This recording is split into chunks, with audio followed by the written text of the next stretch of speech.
And then I started painting houses myself.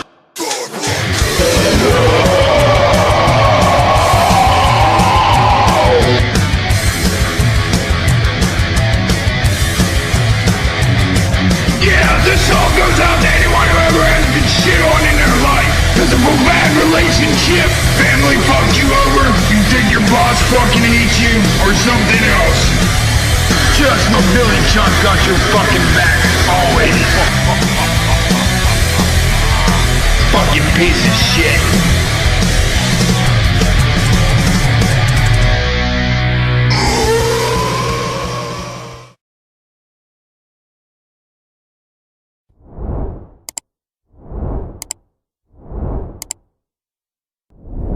What's going on, guys?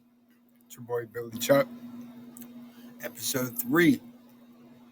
This is going to be about the top metal and hard rock guitar players of all time.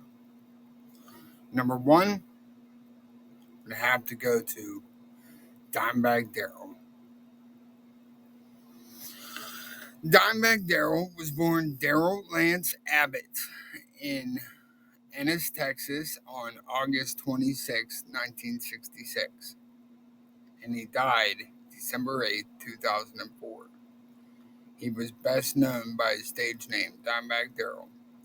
He was the guitarist of the heavy metal bands Pantera and Damageplan, both of which he founded alongside his brother Vinnie Paul.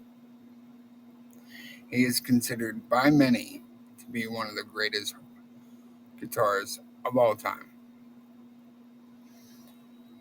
And that's fucking true.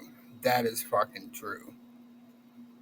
I mean, you hear a dime riff, you know it's a dime riff. Hands down.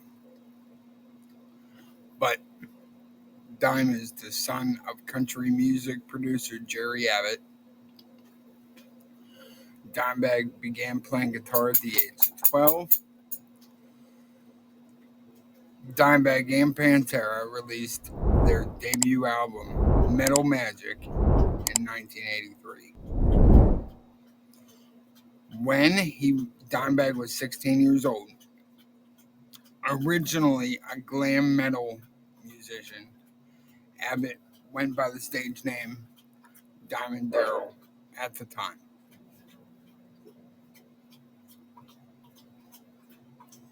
Two further albums in the glam metal style followed in 84 and 85.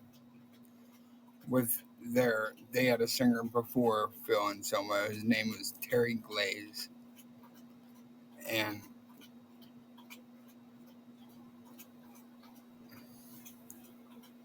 Dime recorded his major label debut, Cowboys from Hell, with Pantera in 1990.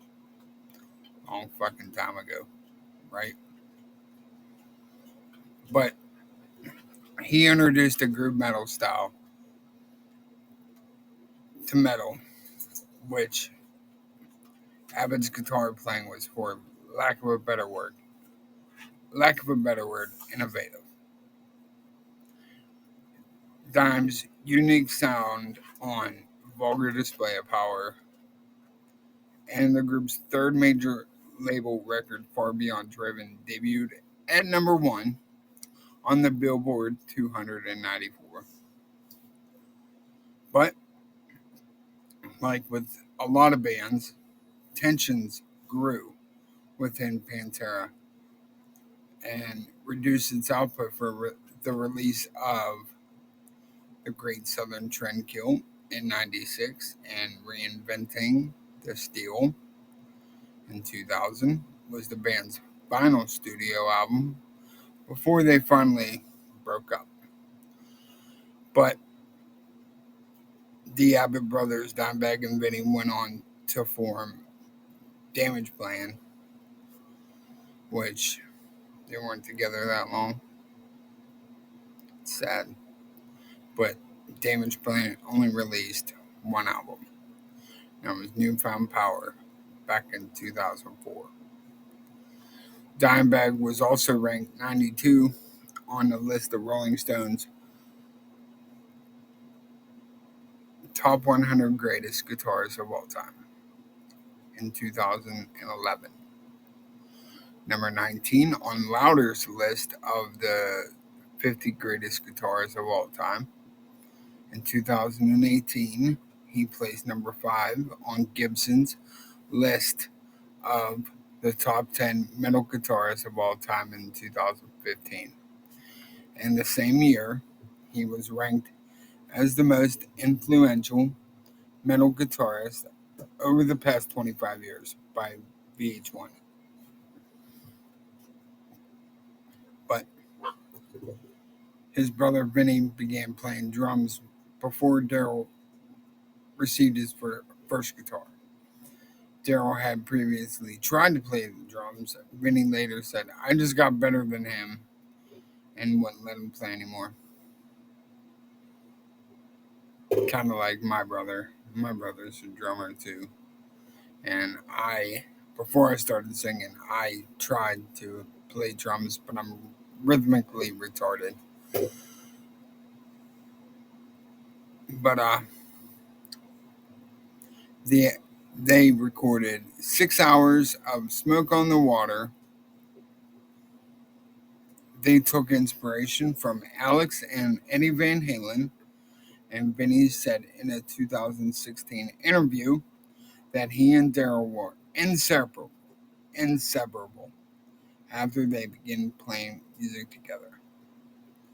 At age 14, Abbott entered a guitar contest in the Algora Ballroom in Dallas, Texas, in which Dean Zielinski, founder of Dean Guitars, was one of the judges. Dime's mother accompanied him to the club because he wasn't old enough to enter on his own. But when he would show up, motherfuckers knew what they were in store for. They had to. So some of them didn't even want to play anymore in the competition because Dime showed up.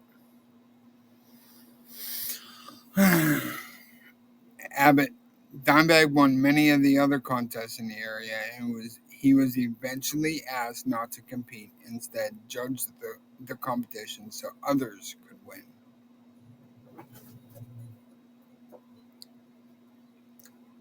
Dime had numerous guest guitar solos for bands such as Anthrax. Dimebag was ranked at number 92, on Rolling Stone's list of 100 greatest guitarists of all time in 2011, and number 19 on Louder's list of the 50 greatest guitarists of all time.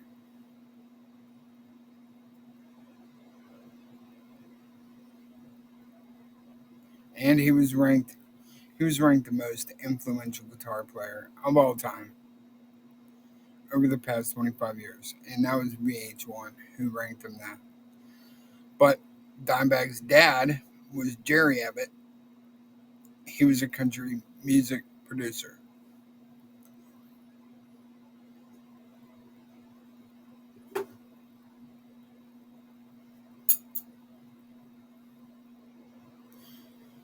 His father, Jerry, remained in the area after the divorce. I guess his parents got divorced. And Dime would often go on a bicycle to visit him for guitar lessons. Pretty darn regular. Like, a lot. I can't. I don't like riding a bike. I can do it. But I just don't. Abbott Dimebag took up the guitar when he was 12 years old. His first guitar was a Les Paul style Hondo, which he received along with a pig nose amplifier on his 12th birthday. Dimebag was influenced by Black Sabbath, Judas Priest, Kiss, and Van Halen. Now, I believe, quote me if I'm wrong. If I'm wrong, just correct me in the comments below. But when Dime died, Then Eddie Van Halen put that signature guitar in his casket. That's gotta be some shit.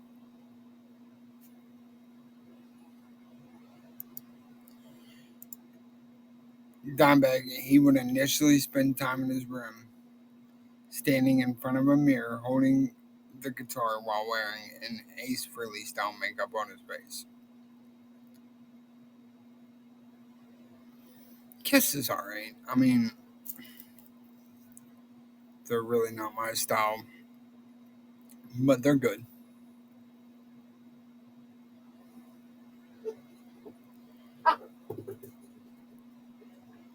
He was unable to play the instrument at the time. Jerry learned Kiss songs on guitar in order to teach Daryl, in order to teach Dimebag how to play.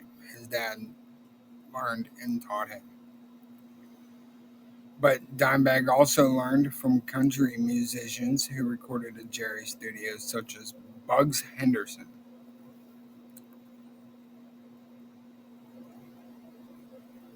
His brother Vinny had begun playing drums before Daryl received his first guitar.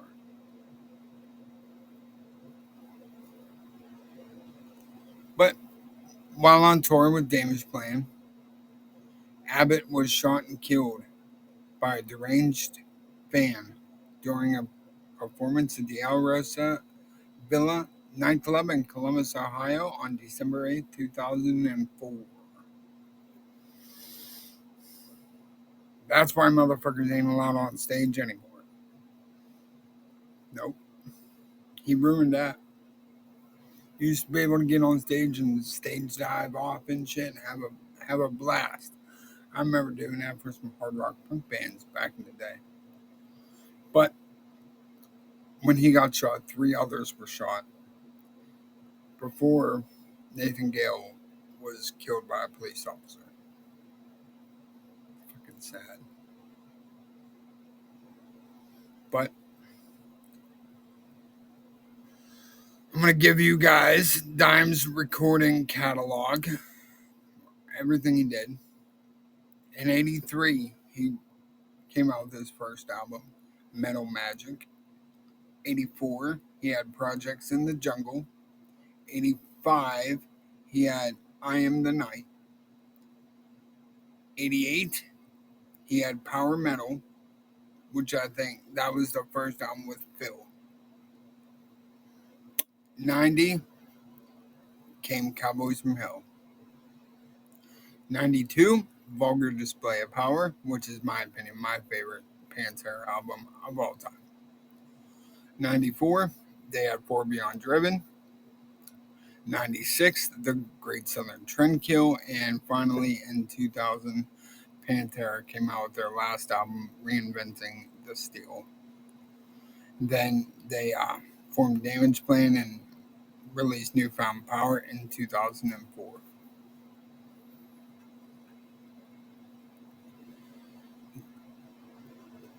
Is that right? Is this right? Abbott also ranked at number 9 in a 2012 Guitar Readers poll of the 100 greatest guitarists of all time. That's awesome. Congrats to you. He was named the greatest metal guitarist by Loudwire in the 2013 after winning a reader voted tournament bracket. And this is where it gets interesting, right? Jonathan Davis of Korn said one time that Dimebag is one of the greatest guitar players ever. I mean, he said it, if there was no Dimebag Darrell, there would be no Korn. Safe to say, wow. You know, you guys remember Slash with Guns N' Roses? Well, Slash stated that Dimebag had a great tone and one of the great original styles. He was one of the best new guitar players that came out over a long period of time. Max Cavalera described Dimebag as very talented an amazing musician and humble and cool guy, not a rock star asshole. And I met my share of rock stars, and some of them have been fucking pricks. But a concert in memory of Dimebag titled Dime Bash has been held annually since 2010. I believe his wife, Rita, runs it. But all the concert's proceeds go towards the Ronnie James Dio Stand Up and Shout Cancer Fund. Performers in Dime Bash events have included artists such as Dave Grohl, Kerry King, Rob Flynn, Tom Morello, and Serge Tankian from System of a Down. Now, I'm going to give you guys some fun facts about Dimebag Darrell. The fucker who shot him years earlier watched Dime support a pair of 7-foot paper mache wings on stage. Dime and his brother Vinny were playing at a small venue in Columbus, Ohio. That fucker murdered 3 other people. Sad. Fucking sad. You know, I watched a video. I'm so glad that that fucker had what was coming to him. Dimebag always wore his iconic razor blade necklace. You remember? But he wore that in homage to Judas Priest's British Steel. Dimebag also pulled the name of his signature cocktail, Black Tooth Grin, from Megadeth's Sweating Bullets. To make a Black Tooth Grin, use Crown Royal and or Seagram 7 Crown Whiskey and a splash and a little bit of Coke just for color.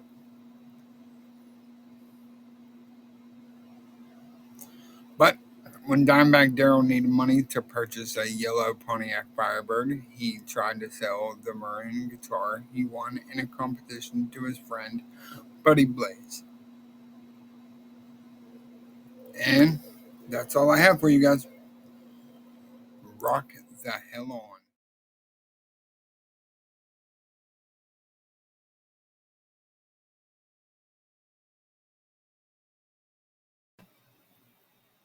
And here we are, guys. My number 2 favorite rock guitarist of the hard rock and heavy metal scene. My number 2 has to go to Mr. Tony Iommi from Black Sabbath. Tony Iommi is easily one of the most important figures in heavy metal music. He was born Anthony Frank Iommi Jr. on February 19, 1948. He co-founded the pioneering heavy metal band Black Sabbath. He was one of the band's guitarists, leader and primary composer, and sole continuous member for nearly 5 decades. 5 fucking decades. I've only been alive for 4. But Iommi was ranked number 25 in Rolling Stone's magazine list of 100 greatest guitarists of all time. He briefly left Black Sabbath, but then they were known as Earth in 1968 to join Jethro Tull. He did not record any material with the band and subsequently returned to Black Sabbath in 1969. In 2000, he released his first solo album, Iommi, followed by 2005's Fused, which featured his former bandmate Glenn Hughes. After releasing Fused, he formed Heaven and Hell, which disbanded shortly after the death of Ronnie James Dio in 2010. They toured with Black Sabbath songs when Dio was in the band, but changed the name for legal reasons. I'm an Ozzy fan through and through. Ozzy is the sole creator of the first frontman of heavy metal, in my opinion. But Black Sabbath's first name, initially known as the Polka Tulk Blues Band. I didn't know that. The group's name was changed in December of '68 to Earth before they became known as Black Sabbath in '69 after being confused with another British act of the same name. Ultimately, I'm glad you guys stuck with Black Sabbath. The other names are damn near retarded. In 2011, Tony Iommi published his autobiography entitled Iron Man, My Journey Through Heaven and Hell with Black Sabbath. At age 10, Tony Iommi began working out and learned judo, karate, and later boxing as a means of protecting himself from the local gangs. I hate bullies. Swear to God, I hate fucking bullies. But Tony Iommi initially wanted to play the drums. But due to excessive noise, he chose the guitar instead as a teenager. I could have played drums when I was a kid too, but I'm rhythmically retarded. So, my younger brother, is the drummer. He was inspired by the likes of Hank Marvin and the Shadows. He has always played guitar left-handed. Tony's boss at the time played him a recording of famous jazz guitarist Django Reinhardt, which encouraged Iommi to continue as a musician. As he later wrote, inspired by Reinhardt's two-finger guitar playing, Iommi decided to try playing guitar again. So glad Black Sabbath stuck together for the long haul, even though they had that brief stint with Dio. But here's some fun facts for you about Tony Iommi. On his last day of work in a sheet metal factory as a teenager, Tony Iommi lost the tips of the middle and ring fingers of his right hand in an accident, an event which crucially impacted his playing style. Tony almost always has a mustache because as a child he fell and cut his lip, causing a scar. Kids made fun of him, fucking bullies, but they called him Scarface. So, as soon as he could, he grew facial hair to cover the mark.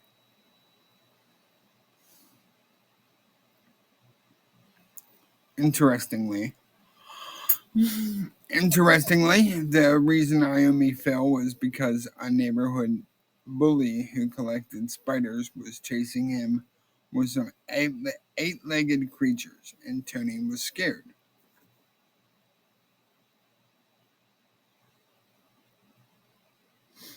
Before becoming a professional musician as a teenager, Tony Iommi worked as a welder in a factory.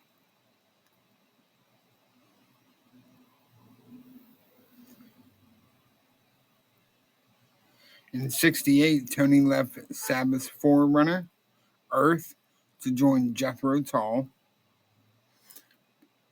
Did you know Jethro Tull was inducted into the Hall of Fame before Metallica? Riddle me that one. Jethro Tull plays a flute.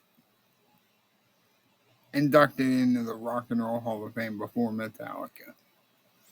Don't make sense. But anyway, Tony Iommi joined Jethro Tull briefly, but he returned to the original band in '70 after they came up with their new name.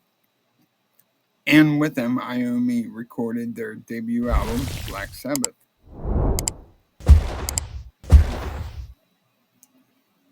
Led Zeppelin's drummer John Bonham was Tony's best man at his first wedding in the early 70s. Tony loves his cars, but they almost got him killed. In the late teens, just after he got his license, he bought a sports car that he then crashed into some trees and wrecked. He somehow survived and went on to buy a Rolls Royce, a Lamborghini, a Maserati, and more. Maseratis are badass cars, man. Swear. But that's all I have for you guys about Tony Iommi. Peace.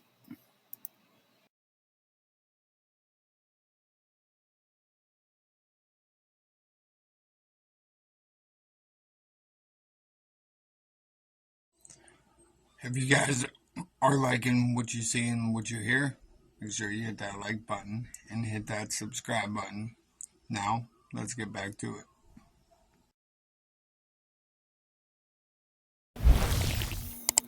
What's going on, guys? My next one, Randy fucking Rhodes. Okay?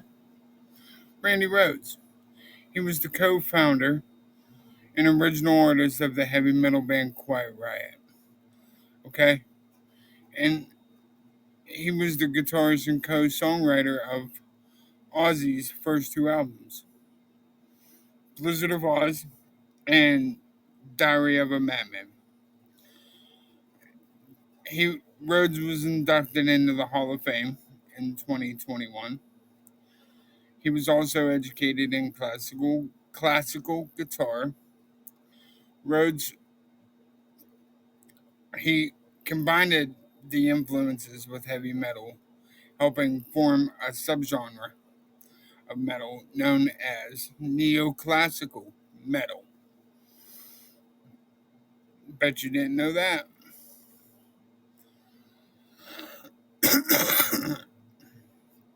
Rhodes combined these early influences, like I said, to form neoclassical metal, and the game hasn't been the same since. When when Randy was in Quiet Riot, he came up with a black and white polka dot theme, which became an emblem for the group.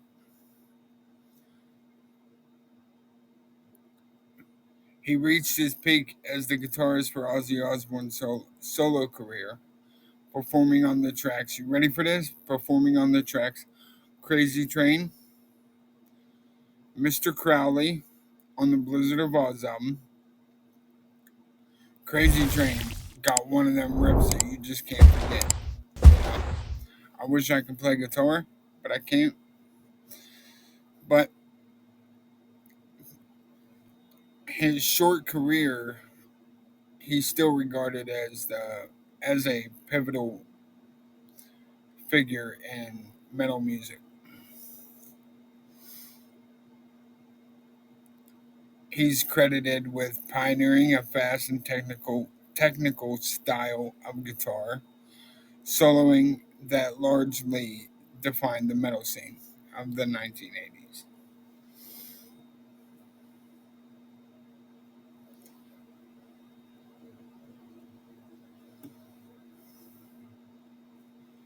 And his style, like guitarists today, have to credit for him for helping pave the way,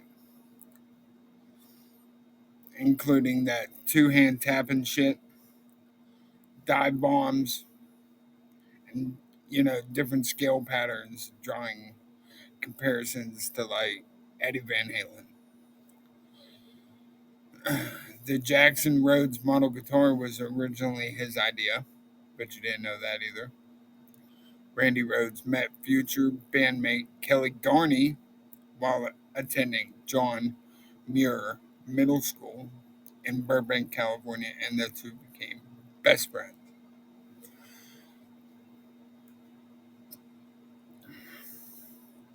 But Rhodes taught Garney how to play bass guitar, and together they formed a band called The Whore.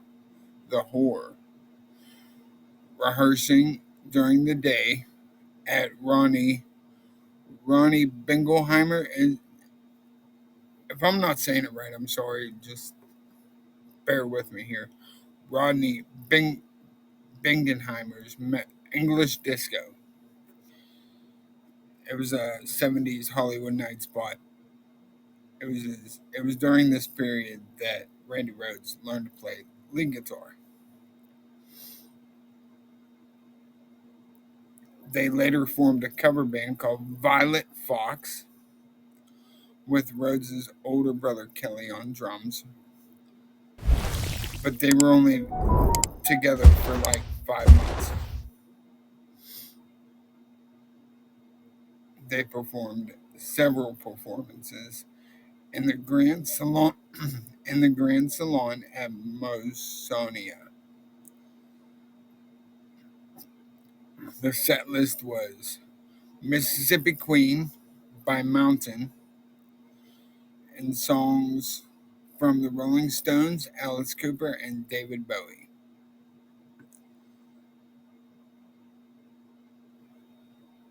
But he, what's it say? Hold on. Randy performed various other short-lived bands such as the Cats and Jammer Kids. The Cats and Jammer Kids' lead vocalist would often wear dresses on stage. Sometimes the lead vocalist would have violent interactions from the audience. People didn't like it. But Randy ultimately died in a plane crash while on tour with Osbourne in Florida in 1982. And that's all I have to say about that one. It's sad, really.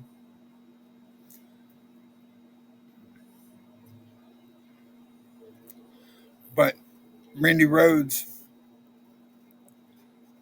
as soon as you hear Randy play, you know who it is. Hands down. There ain't no ands, ifs, or buts about it. You know who the hell it is. Rock on.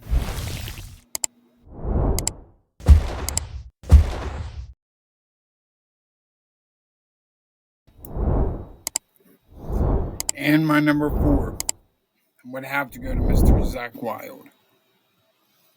Zakk fucking Wylde.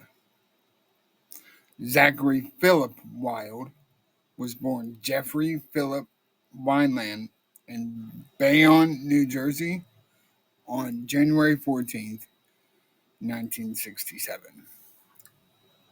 Zakk Wylde is best known as the lead guitarist for Ozzy Osbourne and as the founder, lead guitarist, lead singer, songwriter, and producer of the heavy metal band Black Label Society. His signature bullseye design appears on many of his guitars and is widely recognized. Everybody knows his fucking guitars. Everybody does. You see his guitar and you know it's his.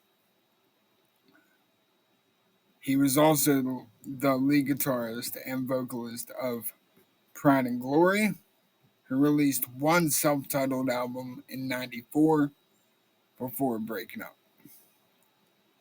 But Zakk Wylde was also a solo artist. He released the albums Book of Shadows and Book of Shadows 2. I never even heard either of them albums. Drop that link. Wylde joined the reunited Pantera in 2022. If there was anybody that can take Dimebag's place in Pantera, it'd be Zakk Wylde.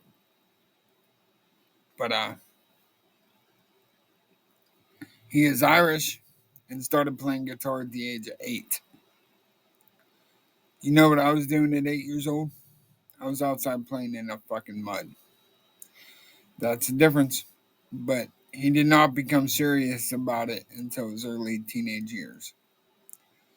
At the age of 14, he worked at Silverton Music in Silverton, New Jersey.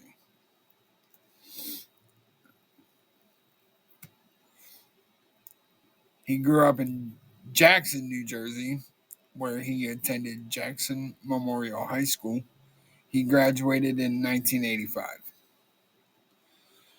He has stated often he played the guitar almost nonstop between coming home from school and leaving for school the next morning. Then he would be completely exhausted during school the next day. Well, if you don't sleep, guess what? You're tired. Zakk Wylde played locally in 2005 with his first band, Stonehenge. Man, I never heard them either. Drop at Luke. Then later with local New Jersey band Xyrus. Later he auditioned for lead guitarist and co-writer Ozzy Osbourne. Ozzy's that fucking dude. Wylde was hired to replace Jake E. Lee, who replaced Brad Gillis, who had himself replaced the deceased Randy Rhoads. Randy was in my last video.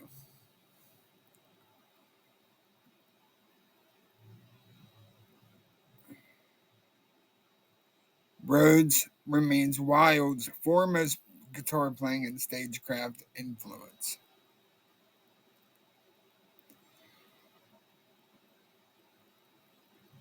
In 95, he auditioned for fucking Guns N' Roses. Guns N' fucking Roses. I wonder how that would have turned out with him playing with Guns N' Roses instead of Slash. But Zakk Wylde was replaced in Ozzy Osbourne's band by Joe Holmes from 95 until his return in 2001. He was recognized at the Hollywood Rock and Roll Hall of Fame, featuring his handprints and his signature.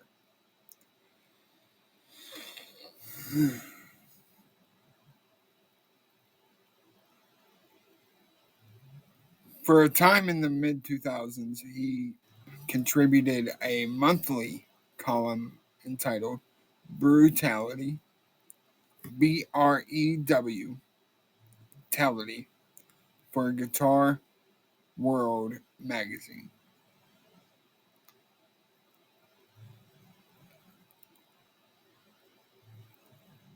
Black Label Society headlined the second stage at the '06 Ozfest, with Wylde playing double duty with Ozzy Osbourne on certain dates. That's got to be tough. I've known guys that have played 3 times, three different bands the same night. Damn. He also joined Ozzy for the Friends tour. No. He also joined Ozzy for a tour in replacement of the Black Sabbath tour in Belgium. He played on Black Veil Bride's cover of Kiss's Unholy on the 2011 EP Rebels. He started a Black Sabbath cover band called Zakk Sabbath, handling guitar and vocal duties. Rob Blasco Nicholson on bass, and Joey Castillo from Danzig and Queens of the Stone Age on drums. I never knew Joey Castillo was in there, but I love Danzig, so.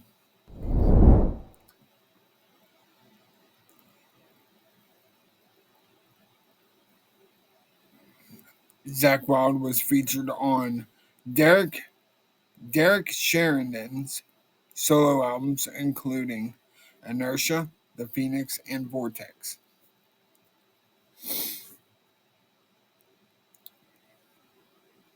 Wild, Steve Vai, Nuna Betancourt, and Youngway Momstein, and Tosin Abasi were featured on the Generation X tour in 2016, 2017, and 18.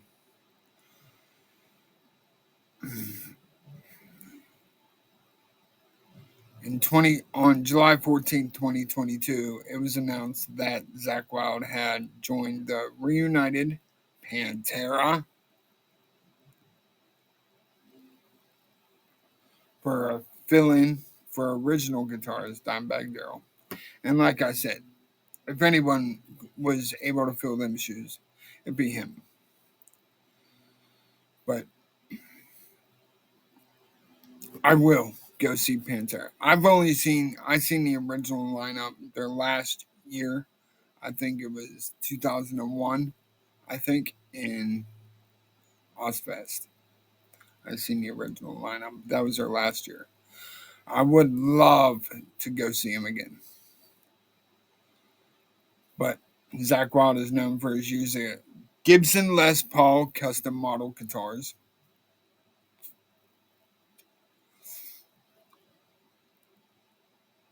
He has used them since he was 12 years old.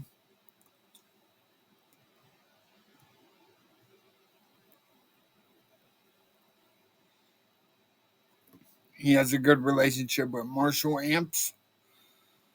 Um, at the 2015 NAMM show, Wylde announced his new company called Wylde Audio and provided a preview of his new line of guitars and amps. He played on Britney Fox's track Six Guns Loaded from their 91 release Bite Down Hard. Who's Britney Fox? He guested on Blackfoot's 94 album.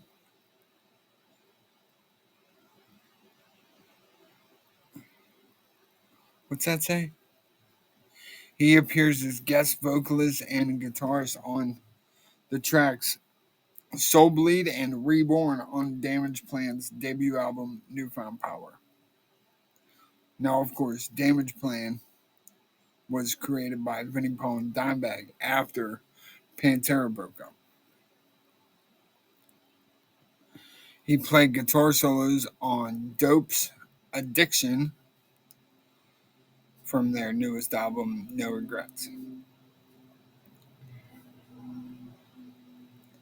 He plays a solo on the Nameless, Faceless, and Wonderlust on Fozzie's 2005 release, All That Remains. Fozzy, if you know or not, was fronted by Chris Jericho.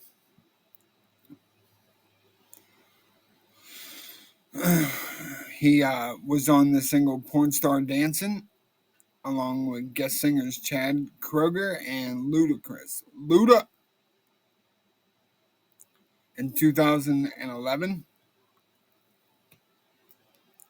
In 2011, he was on Josta of Hatebreed's new project, Josta, in the song The Fearless Must Endure.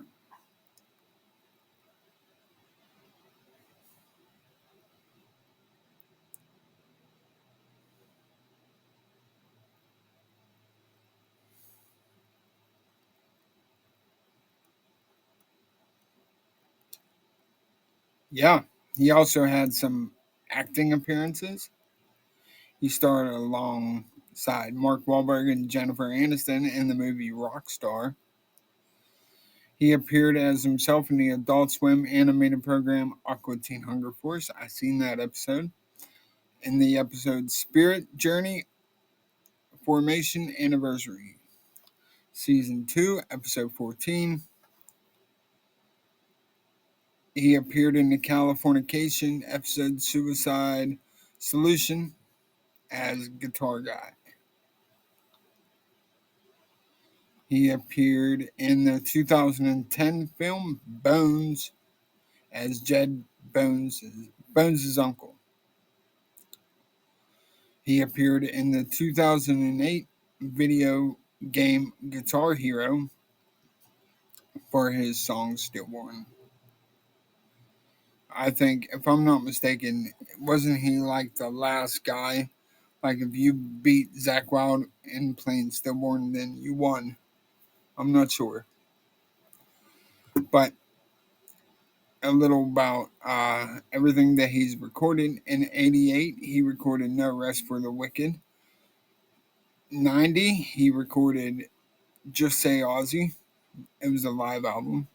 91, No More Tears. 93, Live and Loud. 95, Osmosis. 2001, Down to Earth. 2002, Love at Burdekin. 2007, Black Rain. 2022, Patient Number 9 with Pride and Glory.